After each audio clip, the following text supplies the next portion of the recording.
అంటే నువ్వు ఈ పని చేస్తున్నావు అన్నట్ట. తొంగకుండే పరిచయాలు అవి కాబట్టి, మిలిటరీ వాళ్ళు పైలట్లు కాబట్టి ఆయన పట్టుకొచ్చి అవి తిప్పుతున్నాడు. నీకు చెంచల్గూడ జైల్లో, చెర్లపల్లి జైల్లో నీ పరిచయాలతోని తెలంగాణ ప్రజల జేబులు కొట్టే పని చేస్తున్నావు అన్నట్ట. ఆయన ఇంకొక ఆయనకుండే పరిచయాలు నీళ్ళు వాటర్తో పరిచయాలు ఉన్నట్టు ఆయన ఆ పనిలో ఉన్నట్టున్నాడు.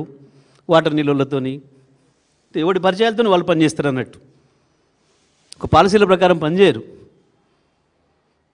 ప్రజలకు ఇచ్చిన మేనిఫెస్టో ప్రకారం పనిచేయరు, ప్రజలకు ఇచ్చిన మాట ప్రకారం పనిచేయరు.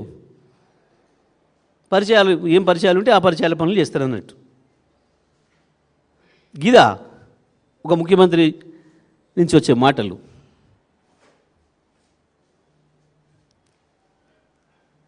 అంటే ఉత్తమ్ కుమార్ రెడ్డి పైలట్ అయి ఉండకపోతే, ఆయన మిలిటరీలో పరిచయాలు ఉండకపోతే మీరు వాళ్ళు ఈ సర్వే చేసేవాళ్ళు గారు.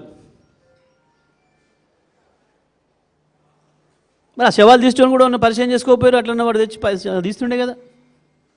వాడు లేడా పరిచయం?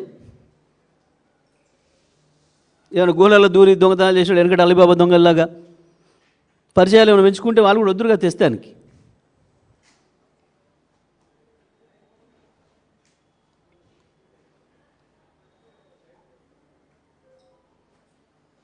కనీసం యూరియా ఇచ్చే సోయి లేదు.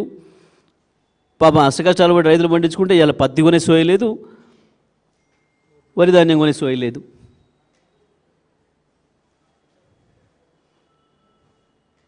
పోలీసులను పెట్టి నడుపుతాం అనుకుంటున్నాం, అవుతుంది పనిగా.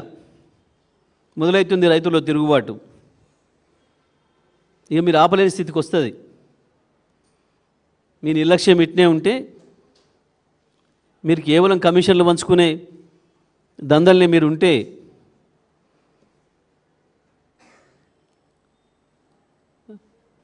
రైతాంగం ముళ్ళుగర్రలు ఇంకో దానికి పనిచేస్తాయి. ఇక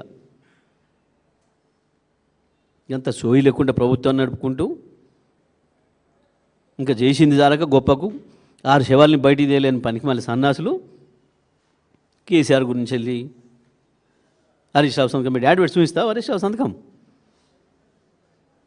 చూపించి ఎక్కడ చూస్తావో.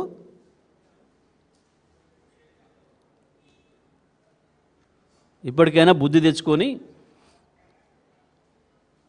పద్ధతిగా మాట్లాడడం నేర్చుకుంటే మంచిది. ముఖ్యమంత్రి కానీ మంత్రులు కానీ బంద్ చేయండి ఇక మీ మూర్ఖపు మాటలు, మీ అబద్ధాలు ప్రచారాలు. చేయొస్తే పని చేయండి, లేదంటే తప్పైందని చెంపలేసుకొని ఒప్పుకోండి ప్రజల ముందట. మాకు చేతగాని పని ఒప్పుకున్నాం, మాకు చేయొస్తే లేదు,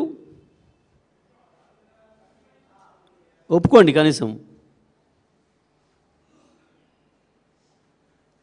దానికి ముఖ్యమంత్రి మంత్రులు పోవాలన్నా? ఆయన హెలికాప్టర్కి మరి నేను హెలికాప్టర్ వేసుకొని పోయినట్టు నవ్వుకుంటారు ప్రజలు. ఈ హెలికాప్టర్ల షోకి ఏందో ఇదేందో. కేవలం 2 మంత్రులకి ఏముందనుకుంటే ఈయన కూడా పట్టింది అది.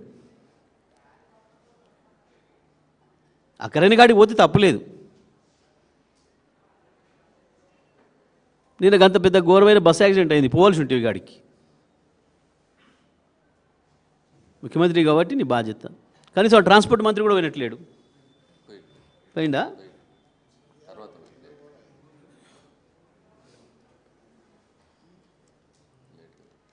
ఇంత గొప్పగా ఉన్నాయి మీ పనులు. ఇంకా ఇప్పటికైనా అబద్ధాలు మాని వాస్తవాలు ఒప్పుకొని చెంపలేసుకొని ముఖ్యమంత్రి తెలంగాణ ప్రజలకు క్షమాపణ చెప్పాలి. ఇరిగేషన్ ప్రాజెక్టుల మీద మీరు చేస్తున్న ద్రోహానికి,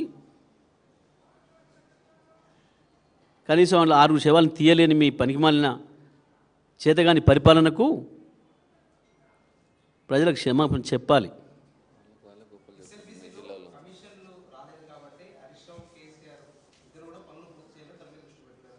ఇప్పుడు వీళ్ళు కమిషన్ల కొరకే పోతురా? ఇప్పుడు వీళ్ళు కమిషన్లు వస్తేనే పని మొదలు పెడుతున్నారు అన్నట్ట. అయాలు ఎస్ఎల్బీసీ మొదలు పెట్టినాడు కూడా కమిషన్ల కొరకే మొదలు పెట్టినట్ట. వాళ్ళకు కూడా వర్తిస్తాయి కదా. ఏ పని చేసినా దాని కొరకే అంటే అది వర్తిస్తుంది కదా.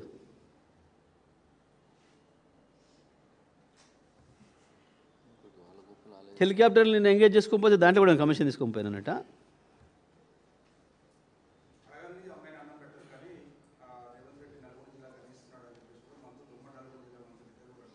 ఏంటి వాటరా నీళ్ళ ఏమిచ్చిండు? నన్ను కలుపుకోవడానికి ఇంకేమైనా ఇచ్చిండా? సిగ్గుండాలో మాట్లాడారు కొంచెం. ప్రజలు నవ్వుకుంటున్నారు ఆడ. కనీసం ఉదయ సముద్రానికి నీళ్ళు నింపడి చేతగాని వెదవులు 100 టీఎంసీలు సముద్రం పాలవుతుంటే ఏడిచ్చిండు, దేనికి ఇచ్చిండు? వీళ్ళ సాటింగ్ ఇచ్చిండా రాత్రిపూట? ఢిల్లీ పంపేదాంట్లో వీళ్ళకేమైనా పంపిండా? ప్రజలకు తెలిసి ఏమి ఇక్కడే మియ్యలే.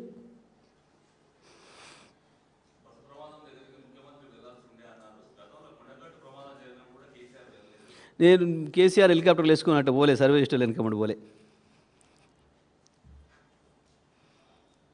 కేసీఆర్ వీళ్ళలాగా టైంపాస్కి తిరగలే. ప్రతి క్షణాన్ని తెలంగాణ అభివృద్ధి కొరకు ఉపయోగించిండు, ప్రతి నిమిషాన్ని, ప్రతి క్షణాన్ని. కాబట్టి గంత అద్భుతమైన పంట పండించిండు. ప్రపంచం, భారతదేశంలో నెంబర్ 1 చేసిండు తెలంగాణను. చివరిలో ఉన్న దాన్ని తీసుకొచ్చి నెంబర్ 1 చేసిండు అన్ని రంగాలలో. కానీ ప్రాజెక్టులు పూర్తి చేసిండు. 1 కోటి ఎకరాల నుంచి 2.5 కోట్లకు తీసుకొచ్చిండు వ్యవసాయం భూమిని.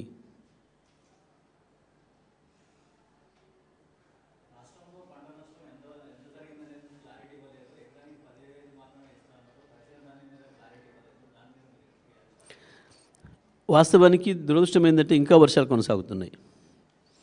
ఇప్పుడు నేను నల్గొండ నుంచి వస్తుంటే కూడా మళ్ళీ భారీ వర్షం ఉంది.